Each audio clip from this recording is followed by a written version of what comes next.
মঙ্গলধ্বনির পক্ষ থেকে সবাইকে স্বাগতম। ভাষা শহীদদের প্রতি শ্রদ্ধা জানিয়ে আজ শুরু করতে যাচ্ছি মঙ্গলধ্বনির বৈঠকের আড্ডা। আমাদের সঙ্গেই থাকুন। আমাদের আজকের অতিথি সাংবাদিক এবং রাজনীতি বিশ্লেষক শাহরিন আরাফাত। কেমন আছেন? ভালো আছি, আপনি কেমন আছেন? এই তো আছি ভালো। গণ অভ্যুত্থান পরবর্তী বাংলাদেশের রাজনৈতিক পরিস্থিতি নিয়ে নানান আলোচনা, পর্যালোচনা, সমালোচনা হচ্ছে। সেই নতুন পরিস্থিতি কতটা ইতিবাচক ভাবে এগুচ্ছে এবং রাজনীতির ভবিষ্যৎ, বিভিন্ন দল, পার্টি, সংগঠন রয়েছে, সেগুলো নিয়ে আজকের এই আলোচনা। আজকের এই আলোচনায় প্রথমেই জানতে চাচ্ছি যে গণঅভ্যুত্থান পরবর্তী বাংলাদেশের রাজনৈতিক পরিস্থিতিটা আসলে কেমন? 5 আগস্টের আগে আমরা যে রাজনৈতিক পরিস্থিতিতে ছিলাম, বিগত সরকারের সময়ে যে একটা ঐক্যবদ্ধ আন্দোলন আমরা দেখেছি জুলাই আগস্ট মাসে, এই 5 আগস্টের পরবর্তী সময়কালে কিন্তু প্রেক্ষাপট পরিবর্তন হয়ে গেল এবং পরবর্তী সময়কালে আমরা দেখলাম যে রাজনৈতিক দলগুলো নিজেদের যে অবস্থান, যার যার রাজনৈতিক যে ধারা, যার যার রাজনৈতিক যে লক্ষ্য উদ্দেশ্য, সেই অনুযায়ী তারা পরিচালিত হতে শুরু করলো এবং তখন কিন্তু আর ওই ঐক্যবদ্ধ জায়গাটা আমরা সেভাবে দেখতে পাইনি। তা আমরা প্রথম থেকে অনেকেই আবেদন রাখছিলেন যে এই ফেসিবাদ বিরোধী আন্দোলনটাকে আরো শক্তিশালী করতে হবে। সেই জায়গাতে কিন্তু আমরা দেখেছি যে এখানে নড়বড়ে একটা রাজনৈতিক পরিস্থিতি। এই নড়বড়ে রাজনৈতিক পরিস্থিতির মধ্যে যেমন ক্ষমতায় যাওয়ার তারা ছিল কোন কোন রাজনৈতিক দলের মধ্যে, আবার কেউ কেউ নতুন ভাবে রাজনীতিটাকে নতুন রাষ্ট্রীয় পর্যায়ে বা জাতীয় পর্যায়ে রাজনীতির যে অবস্থা, সেই অবস্থাটাকে নতুন ভাবে লেখার চেষ্টা করেছে। আবার কেউ কেউ ইতিহাসে যাদের কলঙ্কজনক অধ্যায় আছে, তারাও নিজেদেরকে নতুন ভাবে নতুন পরিস্থিতিতে সাজানোর চেষ্টা করেছে। এইখানে এক একজনের এক এক ধরনের রাজনৈতিক স্বার্থ ছিল। আর এর মাঝখানে আমরা যেটা দেখেছি যে ছাত্র জনতার যে অভ্যুত্থান, এই অভ্যুত্থানে যে নেতৃত্বকারী যে শক্তি, যে ছাত্র নেতারা ছিলেন, তাদের মধ্যেও আমরা দেখলাম যে অন্যান্য রাজনৈতিক দলের যে অংশটা ছিল, সেই অংশগুলো বের হয়ে গেল এবং বৈষম্য বিরোধী ছাত্র আন্দোলন নতুন করে আবার গড়ে তোলার চেষ্টা করা হলো। বিচ্ছিন্নতা, রাজনৈতিক একটা বিচ্ছিন্নতা আমরা দেখতে পেলাম 5 আগস্ট পরবর্তী সময়কালে এবং একই সাথে আমরা দেখেছি যে ভারতের অসহযোগিতা আমরা দেখেছি। ভারতের প্রথম আমরা দেখেছি যে ভারতের পানি সন্ত্রাস, তারপরে বিভিন্ন ধরনের বক্তব্য এবং যে পতিত ফেসিবাদ, এখানে সেই ফেসিবাদের যে ধারক শেখ হাসিনা এখান থেকে বক্তব্য দিচ্ছেন। এই সবকিছু মিলিয়ে আসলে একটা গোলমেলে রাজনৈতিক বাস্তবতার মধ্যে আমরা এই 5 আগস্ট পরবর্তী সময়কালে গত 6 মাসে আমরা এভাবে পার করেছি। যে কোনো গণ অভ্যুত্থান কিংবা বিপ্লব পরবর্তী সময়েই একটা অস্থিরতা বিরাজ করে, এটা আমরা যে ইতিহাস থেকে জানতে পারি। সেই অবস্থার মধ্যে আমরা এখন বিরাজ করছি। এখন শোনা যাচ্ছে যে বাংলাদেশের নতুন একটি রাজনৈতিক পার্টি বা দল আসছে। এই রাজনৈতিক পার্টি বা দল নিয়ে আপনার প্রত্যাশা, আকাঙ্ক্ষা কিংবা কতটা কিভাবে দেখছেন, যদি একটু বলেন। নতুন রাজনৈতিক দল তখন গড়ে উঠতে পারে যখন আসলে ওই রাজনৈতিক দলগুলো এই মুহূর্তে বর্তমান আছে, সেই রাজনৈতিক দলগুলোর মধ্য দিয়ে যদি রাজনৈতিক উদ্দেশ্য, লক্ষ্য পূরণ না হয় বা গণ আকাঙ্ক্ষা বা জনমতের যে রাজনীতি, সেই রাজনীতি পূরণ না হয়, তখন আসলে নতুন একটা রাজনৈতিক একটা দল বা নতুন একটা রাজনৈতিক সংগঠন গড়ে তোলার বাস্তবতা থাকে। নতুন রাজনৈতিক দল গঠনের যে বিষয়টা আমরা সামনে দেখছি বৈষম্য বিরোধী ছাত্র আন্দোলন এবং জাতীয় নাগরিক কমিটির পক্ষ থেকে, এই বাস্তবতাটা আসলে আছে কিনা, এটা হচ্ছে প্রথম প্রশ্ন। আর এই প্রশ্নের উত্তর যদি আমরা খুঁজতে যাই, তাহলে 5 আগস্ট পরবর্তী সময়কালে আমাদের যে মূল ধারার বা নির্বাচনপন্থী যে রাজনৈতিক দলগুলো আছে, সেই রাজনৈতিক দলগুলোর অবস্থান যদি আমরা বিশ্লেষণ করতে পারি, তাহলে আমরা বুঝবো যে আসলে রাজনৈতিক দল গঠনের, নতুন রাজনৈতিক দল গঠনের বাস্তবতা তৈরি হয়েছে কিনা। আমরা একদিকে দেখছি যে মূলধারার রাজনৈতিক দলগুলোর মধ্যে সবচেয়ে বড় রাজনৈতিক শক্তি হচ্ছে বিএনপি, বাংলাদেশ জাতীয়তাবাদী দল। বিএনপির নেতৃত্ব বারবার তারা 5 আগস্ট পরবর্তী সময়কালে যে মেসেজটা আমাদেরকে দিচ্ছে সেটা হচ্ছে তারা নির্বাচন চায় এবং দ্রুততম সময়ের মধ্যে চায়।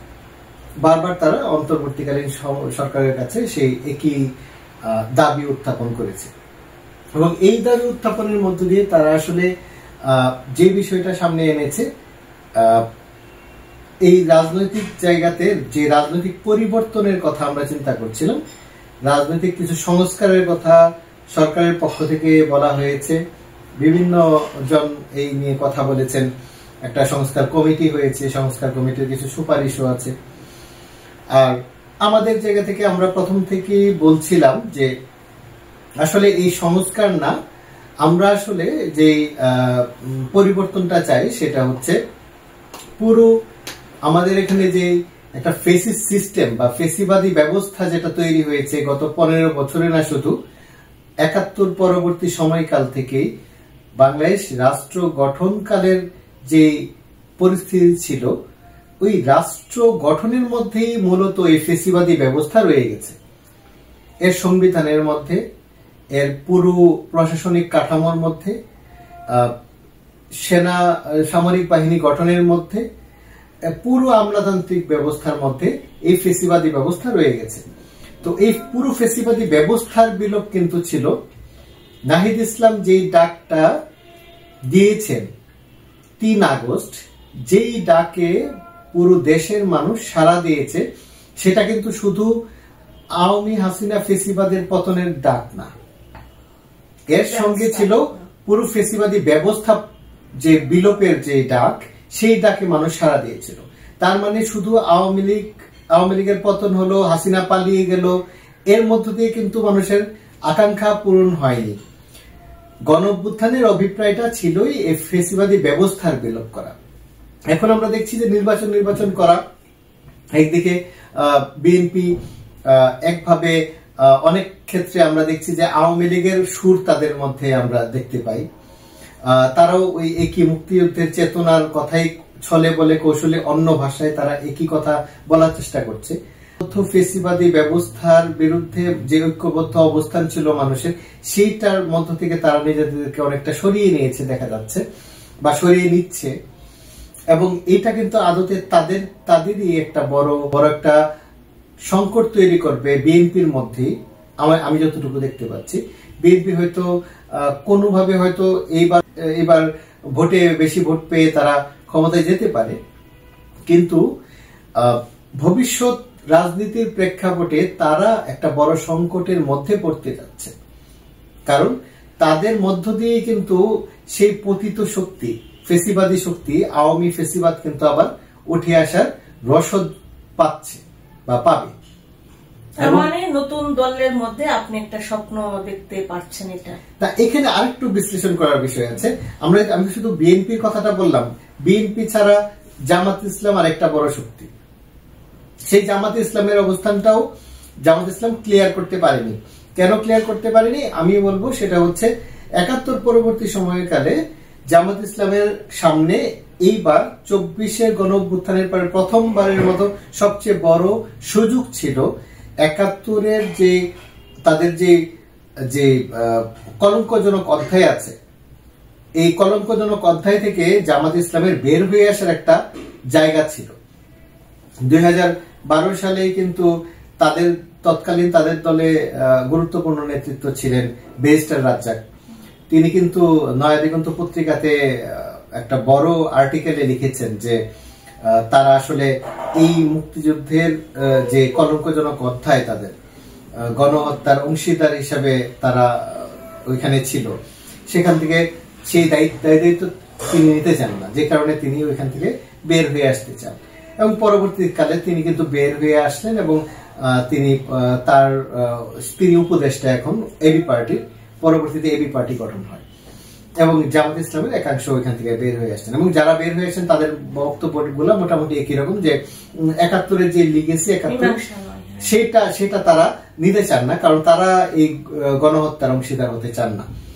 তো এবং এখন কিন্তু জামাত ইসলামের সামনে একটা বড় সুযোগ ছিল বা এখনো আছে, যদি তারা ওই ৭১-এর জায়গাতে তারা যদি ওই ফয়সালাটা করতে পারেন যে ওই যে তৎকালীন সময়কালে তারা তাদের যে কলঙ্কজনক অধ্যায় ওখান থেকে বের হয়ে আসা, ক্ষমা চেয়ে হোক যেভাবে হোক, এটা তাদের বিষয়, কিন্তু এখান থেকে বের হয়ে আসা নতুন রাজনৈতিক জায়গাটা তারা দেখতে পারেন। তবে তাদের অবস্থান কিন্তু আগের থেকে অনেকটা শিফট করেছে, আমরা এতটুকু বুঝতে পারছি, কারণ তারা বিভিন্নভাবে অন্য রাজনৈতিক সংগঠনের সঙ্গে তারা জোটবদ্ধভাবে বা যা তাদের সাথে আদর্শিক মিল নেই এরকম রাজনৈতিক সংগঠনের সঙ্গেও তারা রাজনৈতিকভাবে একটা ঐক্য গঠন করার চেষ্টা করছে। তো তাদের একটা শিফট চেঞ্জ আছে, কিন্তু তারা কিন্তু ওই রাজনীতির যে লিগেসি সেখান থেকে বের হতে পারে। আর বাংলাদেশের মানুষ এখনো ৭১-এর গণহত্যা ভুলে যায়। তো সেই বাস্তবতায় জামাতে ইসলাম যদি এই বিকল্পটা গণ অভ্যুত্থানের অভিপ্রায় হিসাবে না ধারণ করতে পারে, তাহলে আসে আমরা বামপন্থী রাজনৈতিক দলগুলোর কথা দেখতে পারি। সেই বামপন্থী রাজনৈতিক দলগুলোর মধ্যে আমি আসলে কোন ধরনের যারা নির্বাচনের পক্ষে যায় বা নির্বাচনের কথা বলছে, ওই বামপন্থী রাজনৈতিক দলগুলোর মধ্যে একটা রাজনৈতিক দল আমি পাইনি বা আমার চোখে পড়েনি যারা অন্তত এই গণ অভ্যুত্থানের অভিপ্রায়টাকে ধারণ করতে পারে। তারা হয়তো নির্বাচনে যে ভোট পাবে সেখানে সবার জামানত বাজেয়াপ্ত হবে, কিন্তু তারপরেও এই ব্যবস্থার মধ্যে যেখানে পেশি শক্তি এবং অর্থবৃত্তের মালিক না হলে রাজনীতি করাই সম্ভব না, এই রকম একটা বাস্তবতায় তারা হয়তো সবার জামানত বাজেয়াপ্ত হবে, কিন্তু তারপরেও তারা এই ব্যবস্থাটাকে টিকিয়ে রাখতে চান। আমরা সিপিবি, বাসদ বা এই যে বাম জোট যারা দাবিদার, বাম নামধারী, বামপন্থী নামধারী, তারা প্রত্যেকের ভাষ্যে আমরা জিনিস একটা দেখি যে তারা নির্বাচন করে গলা ফাটাচ্ছে, যেন নির্বাচন হলে বাংলাদেশ স্বর্গরাজ্য হয়ে যাবে, এই ব্যবস্থা টিকিয়ে রেখে। তার মানে এটা কার স্বার্থ বাস্তবায়ন তারা করছে, এটা আমরা অন্তত বুঝতে পারি যে ওই পুরনো ফেসিবাদী ব্যবস্থাটাকে তারা আসলে টিকিয়ে রাখতে চান। তার মানে তারা কিন্তু ওই ফেসিবাদেরই অংশীদার একভাবে আমরা বলতে পারি, কারণ ফেসিবাদী ব্যবস্থা টিকিয়ে রাখার প্রয়াস যারা করছে এবং যারা ফেসিবাদ প্রয়োগ করছে, এই দুইটার মধ্যে আসলে ক্ষমতার অংশীদার এবং ক্ষমতার উচ্ছিষ্টভোগী হওয়ার তৃষ্ণা, এই দুইটার মধ্যে যে পার্থক্য, এতটুকু পার্থক্য কিন্তু আসলে থাকে না। এখানে তো একটা বিষয় হলো যারা আসলে নির্বাচনপন্থী বাম, নির্বাচনপন্থী নয়, যারা নির্বাচন চাচ্ছে না, বাম আছেন কিংবা কমিউনিস্ট, বিভিন্ন আরো পার্টি কিংবা সংগঠন আছে, তাদের অবস্থাটা এই মুহূর্তে কি, মানে তাদের ভবিষ্যৎটা নিয়ে আপনার চিন্তা কি? নির্বাচনপন্থী নয় এরকম যে বাম সংগঠনগুলো আছে আমাদের এখানে, এর মধ্যে মাওবাদী ঘরানা আছে বা একটু বিপ্লবী ঘরানার রাজনীতি যারা করেন, তাদের একটা কথা আমরা বলতে পারি, যারা গণ অভ্যুত্থানের কথা বলেন, এই পুরো অংশটাকে আমরা যদি ধরি, তাহলে তারা তাদের মধ্য থেকে একাংশ হয়তো তারা এই গণ অভ্যুত্থানের অভিপ্রায়ের কিছুটা ধারণ করতে পারেন, পুরোপুরি ধারণ করতে পারেন না সেটা বলবো না। সিপিবি বাসদেরও একাংশ হয়তো ওইটা ধারণ করতে পারেন, যেমন বাসদ মার্ক্সবাদীর ছাত্র সংগঠনকে আমরা দেখেছি রাস্তায় গণ অভ্যুত্থানের সময়, এই ছাত্র ইউনিয়নের মেঘমল্লার বসুদের আমরা দেখেছি যে রাজপথে গণ অভ্যুত্থানের সময় ফেসিবাদের বিরুদ্ধে স্লোগান দিতে সামনের সারিতে দাঁড়াতে। আবার একইভাবে আমরা এম আকাশদের মতো দালালদের দেখছি, তারা ফেসিবাদের দালালি করার মধ্য দিয়ে গণ অভ্যুত্থান না, শুধু গণহত্যাকে জায়েজ করছে। এই গণহত্যাকে জায়েজ করা যে এম আকাশটা, তাদের বিরুদ্ধে যদি সিপিবি কোনো ব্যবস্থা না নিতে পারে, তাহলে পুরো সিপিবির দায় কিন্তু এটা কিন্তু শুধু এম আকাশ বা ওই একটা অংশের দায় না। তার মানে হচ্ছে এই সিপিবি দলগতভাবে বা এই বাসদ মার্ক্সবাদী না, বাসদ যেটা খালিকুজ্জামান রতন ভাইদের যে বাসদ, এই বাসদ কিন্তু আসলে বাসদ সিপিবি এই যে বাম বলয় নামধারী, তারা কিন্তু পুরোপুরি আসলে এক কথায় ফেসিবাদী ব্যবস্থার পক্ষ নিয়েছে এবং এই বিষয়টা খুব ক্লিয়ার। আর এর বাইরে আমরা যাদেরকে দেখছি যে গণঅভ্যুত্থানপন্থী বা নির্বাচনপন্থী নয়, যারা বিপ্লবের কথা বলেন, এই যে মাওবাদী ঘরানা আমরা দেখছি, তারাও নিজেদেরকে সংগঠিত করার যে শক্তি সেটা যেমন নেই, একইভাবে তাদের সেই প্রয়াসটা কতটুকু আছে এটা নিয়েও আমি প্রশ্ন রাখতে চাই। যেমন 5 আগস্টের পরবর্তী সময়কালে একের পর এক আমরা অনেক ইস্যু দেখেছি। শ্রমিক, এরপরেও শ্রমিক কিন্তু এই পুলিশের হাতে, পুলিশের গুলিতে নিহত হয়েছে। আমরা এরপরে দেখেছি বিভিন্ন দাবি দাওয়াতে বিভিন্ন জন রাস্তায় নেমেছে। অনেকগুলো দাবি যৌক্তিক ছিল, অনেকগুলো দাবি নিয়ে প্রশ্নবিদ্ধ হতে পারে, কিন্তু যার যার দাবি নিয়ে তারা রাস্তায় নেমেছে। কিন্তু এই সংগঠনগুলো তারা যাদের রাজনীতির কথা বলে, শ্রমিক, কৃষক, মেহনতি মানুষের রাজনীতির কথা বলে, নিত্য প্রয়োজনীয় পণ্যের এই ঊর্ধ্বগতির মধ্যে আমরা কিন্তু এই যে এতগুলা ইস্যুর মধ্যে আমরা কিন্তু সাধারণ মানুষের ইস্যু নিয়ে রাস্তায় নামতে ওইভাবে দেখিনি। এই গণ অভ্যুত্থানপন্থী বা বিপ্লবাকাঙ্ক্ষী যে অংশটা, আমি সেই বামদের কথা বলছি। নির্বাচনপন্থী সিপিবি বাসদরা তো একটা অবস্থান নিয়ে নিয়েছে, তারা ফেসিবাদের পক্ষ নিয়েছে একভাবে। আমি তাদেরকে দলগতভাবে আমি তাদেরকে খারিজ রাখতে চাই যে তারা কোনোভাবেই গণতান্ত্রিক ফ্রেমওয়ার্কের অংশ না, মানে গণতন্ত্রের পক্ষে শক্তি তাদেরকে আমি বলতে পারি না। আসলে তারা ফেসিবাদের পক্ষ নিয়েছে, এর আগে হাসিনা আওয়ামী ফেসিবাদের পক্ষ নিয়েছে, এখন ফেসিবাদী ব্যবস্থা টিকিয়ে রাখার পক্ষ নিচ্ছে। তার মানে তারা আসলে গণতান্ত্রিক আমি তাদেরকে কোনোভাবে বলতে পারি না। আর যারা বিপ্লবাকাঙ্ক্ষী, গণঅভ্যুত্থানপন্থী, এই যে দুইটা অংশ বামদের মধ্যে আছে, তারাও নিজেদেরকে সংগঠিত করা এবং নিজেদের যে দাবি দাওয়াগুলো আছে নিজেদেরকে যে সাংগঠনিকভাবে শক্তিশালী করা। কারণ আমি দেখছি যে এই নির্বাচনের মধ্য দিয়ে যে আমরা ওই কাঙ্ক্ষিত লক্ষ্যে পৌঁছে যাব, আমি অন্তত সেটা মনে করি না। আমি অন্তত মনে করি যদি এই নির্বাচনের পরে আমরা যে কাঙ্ক্ষিত লক্ষ্যে যেতে চাই, যে গণতান্ত্রিক একটা কাঠামো গঠন করার বিষয় আছে রাষ্ট্রীয় পরিসরে, সেটা যদি সম্ভব না হয়, তাহলে সে যে দলই ক্ষমতায় থাকুক না কেন, যত বড় শক্তিশালী হোক না কেন, আবারও একটা গণঅভ্যুত্থান যে হবে না, আমরা সেটা কিন্তু উড়িয়ে দিতে পারি না। আপনার বিষয়টা হলো যে নতুন যে রাজনৈতিক দল বা পার্টি আসছে, তার সেই দল বা পার্টির প্রতি আপনার আকাঙ্ক্ষাটা আমরা একটু। নতুন রাজনৈতিক দল যে মূলত ছাত্রদের নেতৃত্বে, যে যে নেতৃত্ব ছিল গণঅভ্যুত্থানের সময়, তাদের নেতৃত্বে নাহিদ ইসলামের আহ্বায়ক হবেন, আমরা এতটুকু নিশ্চিত হতে পেরেছি। তো ওই যে দল, নতুন দল আসবে, নতুন দলের কাছে আমাদের আকাঙ্ক্ষা তো অনেকটা। আকাঙ্ক্ষার জায়গাটা আমাদের নতুন দলের কাছে, আমাদের আকাঙ্ক্ষা হচ্ছে আমরা এই পুরো ফেসিবাদী ব্যবস্থার বিলোপ চাই। এটা হচ্ছে প্রথম আকাঙ্ক্ষা, সবচেয়ে বড় আকাঙ্ক্ষা। যে কথাগুলো তারাও বলেছে, তাদের অনেক বক্তব্যে এই বিষয়টা এসেছে যে তারাও এই ফেসিবাদী ব্যবস্থার বিলোপ চান। না, এটা কি তাদের, এটা তো 5ই আগস্টের সমসাময়িক এই ঘটনাগুলো এসেছে, তার পরবর্তীতে এই কথাগুলো সম্ভবত নাহিদ ইসলাম আর বলেননি। নাহিদ ইসলাম যে এই কথাগুলো বলেননি, এটার একটা বাস্তবতা আছে। কারণ তিনি তখন একটা রাষ্ট্রীয় পোস্টে আছেন, পদে আছেন। রাষ্ট্রীয় পদে তিনি আছেন কিন্তু উপদেষ্টা হিসাবে। আর উপদেষ্টা যে কাঠামোটা, এই কাঠামোটা কিন্তু মূলত রাষ্ট্রপতি শাসিত একটা সরকার। কারণ রাষ্ট্রপতির উপদেষ্টা হিসেবে তারা নিয়োগপ্রাপ্ত। এই উপদেষ্টারা কারা? প্রধান উপদেষ্টাও কিন্তু রাষ্ট্রপতির অনুমতি ক্রমে করছে। তার মানে এই রাষ্ট্রপতি একটা ফেসিস্ট সরকারের রাষ্ট্রপতি। যেই জনাব চুপ্পু যে এখানে বসে আছেন আমাদের মাথার উপরে, তাকে আমরা কোনোভাবে সাপোর্ট করতে পারি না, তার সমর্থন আমরা করার কোনো সুযোগ নেই। কারণ তিনি একটা ফেসিবাদের পুতুল রাষ্ট্রপতি ছিলেন।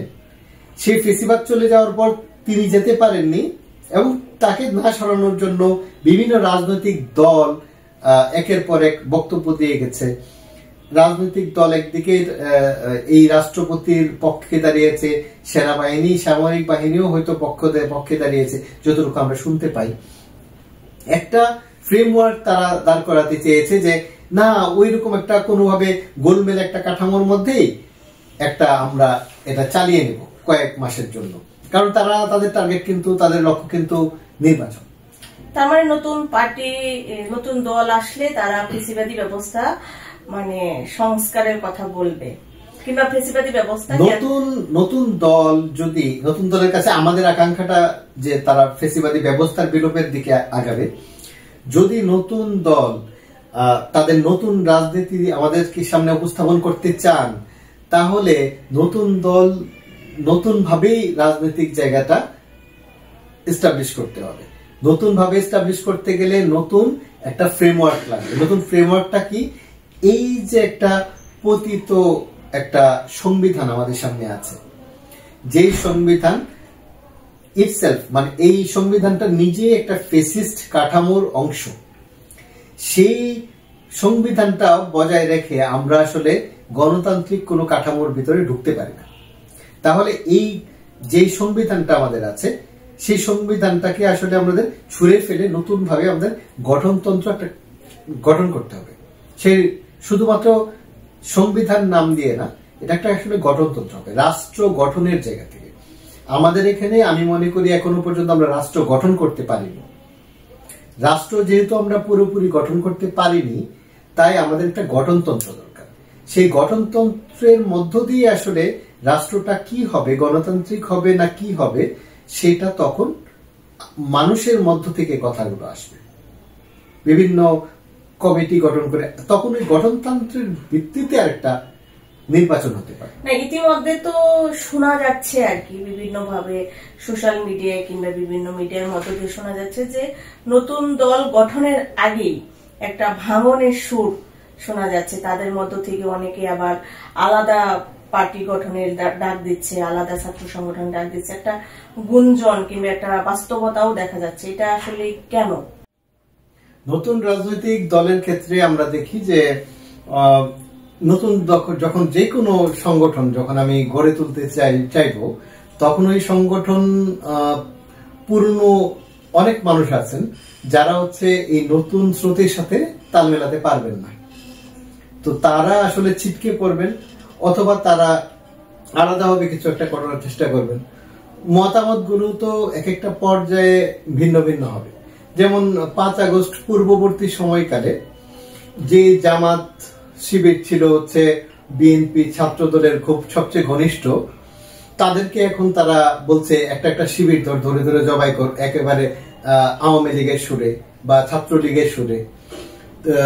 ছাত্র দলের এক নেতার ফেসবুক পোস্টে আমি দেখেছি যে শিবিরদেরকে কোপানো জায়েজ, তারা বলছে। তো এই কথাগুলো কিন্তু আমরা আসলে গত 15 বছর 15.5 বছর ধরে যে ফেসিবাদের যে বিস্তারটা ঘটেছে, এটা কিন্তু আমাদের শিকড় অনেক ভিতরে, সমাজের অনেক ভিতরে। এই যে ফেসিবাদী ব্যবস্থার কথা আমরা বারবার বলছি, ফেসিবাদী ব্যবস্থার বিলোপ করতে হবে, এটা কিন্তু এমনি না। আমরা এই হাসিনা আওয়ামী ফেসিবাদের পতন মানে কিন্তু এই না যে ফেসিবাদ চলে গেছে। ফেসিবাদ কিন্তু আমাদের ভিতরে রয়ে গেছে। আমাদের ভিতর থেকে যদি ফেসিবাদটা বের করতে হয়, তাহলে কিন্তু পুরো একটা সাংস্কৃতিক পরিবর্তন দরকার। এই আমাদের যে চরিত্রগত সংস্কৃতিগত যে ফেসিবাদী একটা কাঠামোর মধ্যে গড়ে ওঠা, পুরো জিনিসটাকে আমরা যদি এর থেকে না বের করতে পারি, তাহলে কিন্তু আমরা এই পুরো ফেসিবাদী ব্যবস্থা থেকে আমাদের পরবর্তী প্রজন্মকে রক্ষা করতে পারবো। যেমন এই ছেলেটার বয়স খুব বেশি তো না, টিনেজ একটা ছেলে, ও যখন এই কথাটা বলছে, তার মানে ওর ভাষাটা আমাদের দেখতে হবে। আমি নিজেই বললাম যে জামাত শিবিরের যে 71-এর কলঙ্কজনক অধ্যায়, গণহত্যার পক্ষ নিয়েছে সাংগঠনিকভাবে, ব্যক্তিগতভাবে এখন যে নেতৃত্ব তারা এটার সাথে জড়িত ছিল বলে আমি মনে করি না, কারণ তাদের ওই সময় বয়স এটা ছিল না। কিন্তু যেহেতু আমি ওই সংগঠনটা এখন করছি, যে সংগঠনটা এর আগে একটা গণহত্যার অংশীদার ছিল, তাহলে ওই অংশীদারিত্বের জায়গাটাকে আমার খণ্ডন করতে হবে যদি আমি নতুন রাজনীতির দিকে যেতে চাই। এটা জামাত শিবিরের সংকটের জায়গা, এটা তাদের সংকট তারা বুঝবে, কিন্তু তাকে আমি রাজনীতি করতে দেব না। ওই 71-এ যা হয়েছে এই কারণে এখন যারা আছে তাদেরকে আমার কোপাইতে হবে, এই যে চিন্তার জায়গা, এটা কিন্তু উগ্র জাতীয়তাবাদ একটা চিন্তার জায়গা। এবং উগ্র জাতীয়তাবাদ একই সঙ্গে কিন্তু ফেসিবাদের মূল সংকটের জায়গাটা কিন্তু এখান থেকে তৈরি হয়, উগ্র জাতীয়তাবাদের জায়গা থেকে। তো আমরা পাহাড়ে যে সংকট দেখি, এই সংকট কিন্তু এটার সাথে সম্পর্কিত। আমরা একইভাবে যখন দেখি যে ধর্মের নামে যখন এই জাতিবাদী ধর্মের নামে যে জাতিবাদী একটা কালচার বা সংস্কৃতির উত্থান আমরা দেখি, এটাও কিন্তু ওই ফেসিবাদী কালচারের অংশ, ফেসিবাদী সংস্কৃতি। তার মানে আমরা যদি এর বাইরে আসতে চাই তাহলে এই সংকটগুলোর বাইরে আমাদেরকে এই সংকটগুলো চিহ্নিত করতে হবে। ওই যে কথায় আমরা ছিলাম যে আমরা ভাঙনের সুর দেখছি, আমি ওইখানে আবার ফিরছি। এই ভাঙনের সুর কিন্তু আমরা আসলে এই জন্যই দেখছি, কারণ হচ্ছে নতুনটাকে অ্যাকসেপ্ট করা বা গ্রহণ করার মতো ক্ষমতা যাদের নাই, যারা ওই 15 বছর আমি কিছু পাইনি, এখন আমার সব খেতে হবে, এবং চাঁদাবাজির একটা কালচার তৈরি করা, নিজের সংগঠনের নামে সবাইকে নিয়ে খাবো আমি, এরকম একটা চিন্তা ভাবনা আমরা অনেকের ভিডিওতেও দেখছি, বিএনপির অনেক নেতাদের মধ্যে আমরা এটা দেখছি। তো এই যে এই সংস্কৃতির কিন্তু ওই ফেসিবাদী সংস্কৃতির অংশ। তো এই ফেসিবাদী সংস্কৃতির অংশের কারণেই কিন্তু আমরা এই ভাঙনটা হয়তো আমরা দেখছি। এতক্ষণ ধরে আপনার সঙ্গে আড্ডায় আমরা যে বিষয়গুলো পেলাম, যে এখানে নতুন রাজনৈতিক দল, আবার নির্বাচনপন্থী বাম, নির্বাচনের বাইরের বাম, সার্বিক একটা পরিস্থিতি বিশ্লেষণ করতে আমরা পারলাম। এবং একই সঙ্গে এটি উপলব্ধি হলো যে বাংলাদেশের সংস্কৃতিতে একটা ফেসিবাদী চিন্তা, ফ্যাসিস্ট ব্যবস্থার খুবই একেবারে সমলে যে উৎপাদন, এটা করতে হবে আমাদের। তাই এই উৎপাদনটা করতে হলে এবং মুক্ত বিহঙ্গে সব শ্রেণী পেশার মানুষের পাখা মেলে উঠতে হলে কি করতে হবে, আসলে কি করণীয় আমাদের? আসলে আমাদের এখানে সংস্কারের কথা বলা হচ্ছে অনেকভাবে, নির্বাচনী ব্যবস্থাটা কিরকম হবে এটা নিয়ে অনেক ধরনের আলোচনা করছে। এখানে আমার কিছু মতামত আছে। যেমন বাংলাদেশের নির্বাচনী কাঠামো হওয়া উচিত প্রেসিডেন্ট শাসিত, রাষ্ট্রপতি শাসিত সরকার, এটা আমার মতে। এই ধরনটা অনেকটা নেওয়া যেতে পারে, আমেরিকার ধরনটা আমি অনেকটা সঠিক মনে করি। আমাদের ক্ষেত্রে একেবারেই তাদের মতো হতে হবে সবকিছু এরকম না, কিন্তু আমেরিকার কাঠামোটা আমাদের সাথে মিলে। কেন আমি বলছি, কারণ এই যে দেখেন যে যখন রাষ্ট্রপতি শাসিত সরকার হবে তখন ওই একজন রাষ্ট্রপতিকে কিন্তু আমিও ভোট দেবো, আপনিও ভোট দেবেন, আমরা সবাই কিন্তু ওই একজন রাষ্ট্রপতিকে ভোট দিয়ে কিন্তু আমরা নির্বাচিত করছি। তখন তার যে কাজ বা তার যে কর্মকাণ্ড, সেইটার সাথে কিন্তু আমার সরাসরি সংযোগ তৈরি হবে। এখানে যে প্রধানমন্ত্রী, তার সঙ্গে কিন্তু আমি সরাসরি আমার সংযোগ তৈরি হয় না, আমি এটার ধারক হতে পারি না, কারণ তার নির্বাচিত হওয়ার প্রেক্ষাপটটা ভিন্ন। আমাদের এখানে সংস্কার কমিশনের কিছু মানুষজনের মধ্যে আমি দেখেছি, এবং তাদের যে সংস্কার কমিশনের যে রিপোর্ট, সেই রিপোর্টের মধ্যে আমি দেখেছি যে এইখানে মূলত ক্ষমতার ভারসাম্যের কথা বলা হয়েছে প্রধানমন্ত্রী এবং রাষ্ট্রপতির মধ্যে। এই ভারসাম্যের কথা বলে আসলে কোনো ফায়দা হবে না, এই ভারসাম্যের কথা বলে আসলে কোনো ফায়দা হবে না।